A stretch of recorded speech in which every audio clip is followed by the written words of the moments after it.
Hi friends, kitchen ഫീൽസിൻ്റെ പുതിയൊരു വീഡിയോയിലേക്ക് എല്ലാവർക്കും സ്വാഗതം.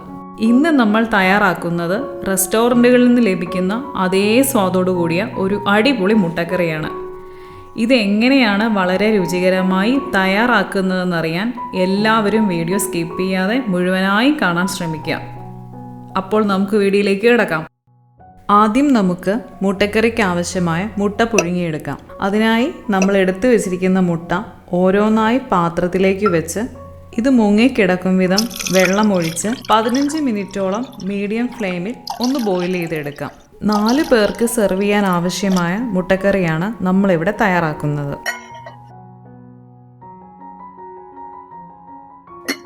മുട്ട ഇപ്പോൾ വെന്തു വന്നിട്ടുണ്ട്. ഇനി ഇതൊന്ന് തണുത്ത വെള്ളത്തിലേക്കാക്കി മുട്ടയുടെ തോടൊന്ന് മാറ്റിയെടുക്കാം. ഇനി നമുക്ക് മുട്ടക്കറിക്ക് ആവശ്യമായ മസാല തയ്യാറാക്കിയെടുക്കാം. അതിനായി ഒരു പാത്രത്തിലേക്ക് 2 ടേബിൾ സ്പൂൺ കുക്കിംഗ് ഓയിൽ ഒഴിച്ച് മീഡിയം ഫ്ലെയിമിലൊന്ന് ചൂടാക്കിയെടുക്കാം. ചൂടായ എണ്ണയിലേക്ക് കനം കുറച്ച് വലുതായി അരിഞ്ഞു വെച്ചിരിക്കുന്ന 2 സവാളയും 2ആയി മുറിച്ചെടുത്ത 3 പച്ചമുളകും ആവശ്യത്തിന് കരിവേപ്പിലയും കൂടി ചേർത്ത് ലോ ഫ്ലെയിമിൽ 3 മിനിറ്റോളം വഴറ്റിയെടുക്കാം.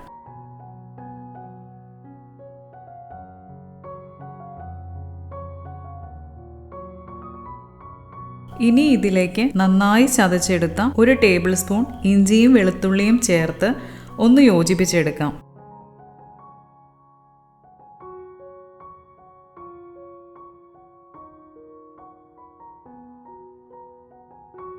അടുത്തതായി ചെറുതായി അരിഞ്ഞു വെച്ചിരിക്കുന്ന 2 തക്കാളി കൂടി ചേർത്ത് കൊടുക്കാം. ഇനി ഇതെല്ലാം നന്നായി ഒന്ന് ഇളക്കി ഒന്ന് മൂടി വെച്ച് 2 മിനിറ്റോളം ലോ ഫ്ലെയിമിൽ ചെറുതായി ഒന്ന് വേവിച്ചെടുക്കാം.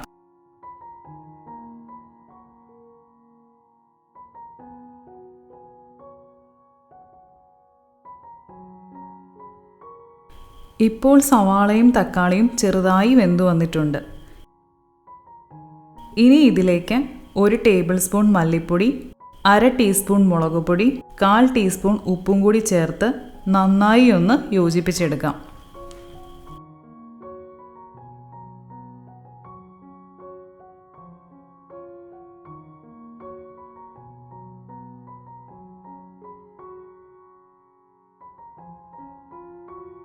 അതിനുശേഷം 1 കപ്പ് വെള്ളം ഇതിലേക്ക് ചേർത്ത് കൊടുക്കാം.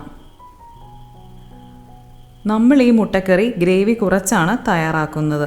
ഗ്രേവി കൂടുതലായി നിങ്ങൾക്ക് ആവശ്യമുണ്ടെങ്കിൽ ഇതിലേക്ക് 1/2 കപ്പ് വെള്ളം കൂടി ചേർത്ത് കൊടുക്കാം. ഇനി ഗ്രേവിയെല്ലാം ഒന്ന് നന്നായി കുറുകി കിട്ടുവാനായി ഇതൊന്ന് മൂടി വെച്ച് 5 മിനിറ്റോളം മീഡിയം ഫ്ലെയിമിൽ ഒന്ന് വേവിച്ചെടുക്കാം. ഗ്രേവി ഇപ്പോൾ നന്നായി കുറുകി വന്നിട്ടുണ്ട്.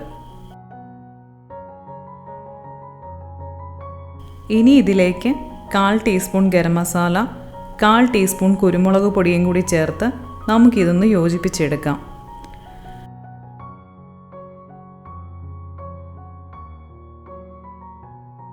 അതിനുശേഷം തോട് കളഞ്ഞു വെച്ച മുട്ടകൾ ഓരോന്നായി നമുക്കിതിലേക്ക് ചേർത്ത് കൊടുക്കാം.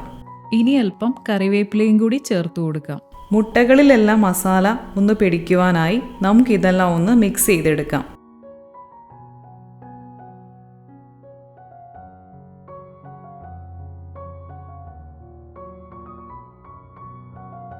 വളരെ രുചികരമായ മുട്ടക്കറി ഇവിടെ റെഡിയായിട്ടുണ്ട്. എല്ലാവരും ഇതൊന്ന് ട്രൈ ചെയ്ത് നോക്കി നിങ്ങളുടെ വിലയേറിയ അഭിപ്രായങ്ങളൊന്ന് കമൻറ്റായി രേഖപ്പെടുത്തുക. വീഡിയോ ഇഷ്ടമായ ലൈക്ക് ചെയ്യുക. ഇനി ഇതുപോലുള്ള കുക്കിംഗ് വീഡിയോസ് നോട്ടിഫിക്കേഷനായി ലഭിക്കുവാൻ കിച്ചൺ ഫീൽസിൻ്റെ ചാനലൊന്ന് സബ്സ്ക്രൈബ് ചെയ്ത് അടുത്തുള്ള ബെൽ ബട്ടൺ കൂടി ഒന്ന് എനേബിൾ ചെയ്യുക. അപ്പോൾ അടുത്ത വീഡിയോയിൽ വീണ്ടും കാണാം. എല്ലാവർക്കും ശുഭദിനം.